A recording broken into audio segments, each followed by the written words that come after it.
මේ රටෙන් විදේශගත වී සිටින රටේ අත්අඩංගුවෙන් මිදී අත්අඩංගුවෙන් පලා ගොස් සිටින විවිධ සංවිධානාත්මක අපරාධකරුවන් රාශියක් විදේශ රටවල සැඟවී සිටිනවා. ඒ සැඟවී සිටින සැකකරුවන් සහ සැකකාරියන් සඳහා මේ වන විට සමස්ත පොලිස් දෙපාර්තමේන්තුවෙන් රතු නිවේදන 40කට ආසන්න ප්‍රමාණයක් නිකුත් කරලා තියෙනවා. මේ 40කට ආසන්න ප්‍රමාණයෙන් මේ වන විට 2025 වසරේ අපට හැකියාව ලැබිලා තියෙනවා රතු නිවේදන හරහා මෙම රටට සැකකරුවන් සහ සැකකාරියන් 18 දෙනෙකු ශ්‍රී ලංකාවට රැගෙන ඒමට. මෙම රතු නිවේදන නිකුත් කරන ලද සැකකරුවන් හා සැකකරුවන් අත්අඩංගුවට ගැනීමේ තියෙන අවශ්‍යතාවය මත අපිට හැකියාව ලැබුණා මීට දින කිහිපයකට පෙර විශේෂයෙන් ගරු පොලිස්පතිතුමාගේ ඍජු මැදිහත් වීම මත ඒ වගේම අපරාධ පරීක්ෂණ දෙපාර්තමේන්තුවේ මෙහෙයවීම මත අපිට හැකියාව ලැබුණා ශ්‍රී ලංකා පොලිස් දෙපාර්තමේන්තුවේ විශේෂ පොලිස් කණ්ඩායමකට නේපාලය රටට ගොස් අවශ්‍ය කරන සැකකාරියක් ඒ වගේම තවත් සැකකරුවන් කීප දෙනෙක් අපි බාහිරට ගන්නට. මේ වන විට ඔබ දන්නවා රාජතාන්ත්‍රික මට්ටමින් අපිට අවශ්‍ය සියලුම සහාය ලබා ගැනීම සඳහා විශේෂයෙන් විශේෂ භාරගරු අමාත්‍ය ආනන්ද විජේපාල මැතිතුමන් ඒ වගේම නියෝජ්‍ය අමාත්‍ය සුනිල් වටගල මැතිතුමන් ඒ වගේම අපේ අමාත්‍ය ලේකම්තුමන් රවි සෙනවිරත්න මැතිතුමන්ගේ විශේෂ දායකත්වයේ මැදිහත් වීම මත අපිට හැකියාව ලැබිලා තියෙනවා මේ විදේශ රටවල සිටින රාජතාන්ත්‍රික මට්ටමින් මේ අවශ්‍ය කටයුත්ත සපුරා ගැනීමට.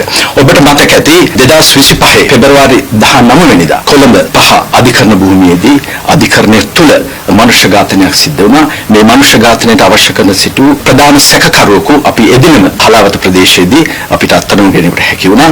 මෙම සිද්ධිය හා සම්බන්ධයෙන් මෙම මනුෂ්‍ය ඝාතය සම්බන්ධයෙන් ඍජුවම අධිකරණයට අවශ්‍ය කර සිටි සැකකාරියක් මේ වන විට මෙම විශේෂ මෙහෙයුම හරහා අපිට නේපාලයේදී අත්අඩංගුවට ගැනීමට හැකියාව ලැබුණා. මේ කතා කරන විශේෂ සැකකාරිය ඉෂාරා සෙව්වන්දි නැමැති මෙම සැකකාරියට අපි රතු නිවේදනත් නිකුත් කරලා තිබුණා.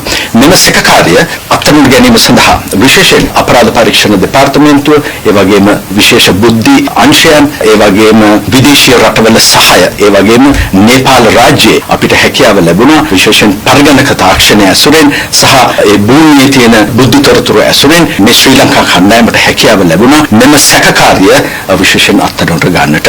මෙම සැකකාරිය ඔබට මතක ඇති විශේෂයෙන් අත්තනගල්ල මහේස්ත්‍රාත් අධිකරණය ඒ වගේම කොළඹ මහේස්ත්‍රාත් අධිකරණය මේ අධිකරණ කීපයක විවිධ වූ මනුෂ්‍ය ඝාතන සැලසුම් කරපු කාන්තාවක්. ඒ අනුව අපිට හැකියාව ලැබුණා මේ කාන්තාව තවත් එක් ද්‍රවිඩ අයෙකු සමග අත්අඩංගුවට ගන්නට. ඒ අනුවට මෙම සැකකාරියට රැකවරණය දීපු එම තැනැත්තාද මේ වන විට අත්අඩංගුවට අරගෙන තිනවා.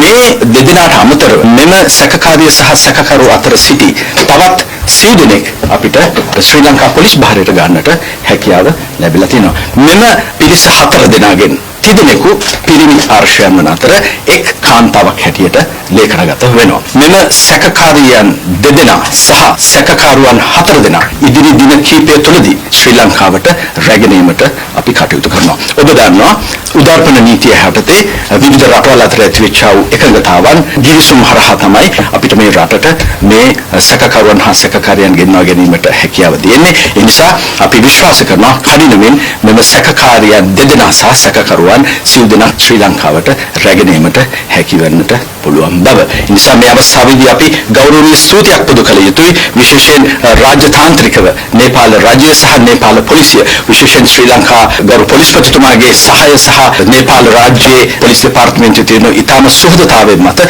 කඩිනමින් මේ සැකකරුවන් සහ සැකකාරියන් ලංකාවට ගෙන්වා ගැනීමට අපිට හැකියාව ලැබිලා තියෙනවා.